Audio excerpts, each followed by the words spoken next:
وزارت صحت عامه امارت اسلامی امروز شنبه از راه اندازی کارزار واکسن پولیو در ولایت‌های شرقی کشور که به خطر گسترش پولیو قرار دارند خبر داده است. سخنگوی وزارت صحت عامه میگوید که این کارزار در ولایت‌های ننگرهار، لغمان، کنر و نورستان برای 4 روز ادامه می‌یابد و کودکان پایان‌تر از 5 سال را شامل می‌شود. این در حال است که امسال 5 واقعه مثبت مرض پولیو در شرق کشور ثبت شده است. آغاز کارزار واکسن پولیو در ولایت‌های شرقی کشور. شرافت زمان سخنگوی وزارت صحت عامه از آغاز کارزار واکسن فلج اطفال در ولایت‌های ننگرهار، لغمان، کنر و نورستان خبر می‌دهد.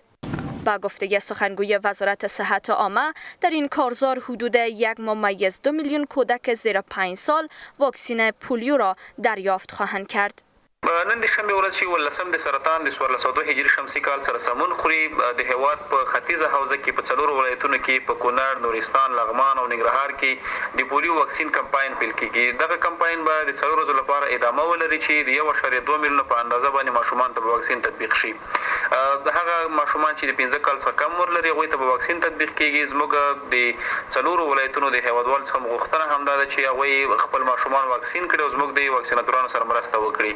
با این حال شماره از پزشکان از تمامی شهروندان میخوان که برای جلوگیری از این بیماری با پزشکان و تطبیق کنندگان واکسین همکاری کنند.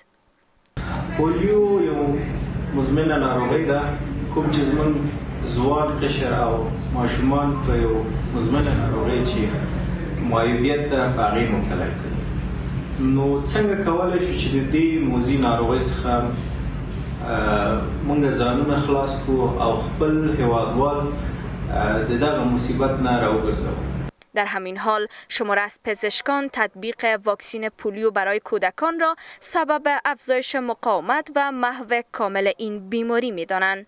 واکسن پولیو هیچ نوع ضرر و نقصان ندارد و فواید بیشمار دارد. یکی هم جلوگیری از فلج دائمی اطفال نوزادی شما و تامین حقوق اولیه اطفالتان و از طرف دیگر سبب افزایش صحت سلامتی اطفال اجتماع، منطقه، جهان و شکنسازی مرض در سطح منطقه و جهان می باشد. این در حالی است که در حال حاضر افغانستان و پاکستان 2 کشور در جهان هستند که هنوز هم بیماری پولیو زندگی کودکان در این کشورها را تهدید می کند.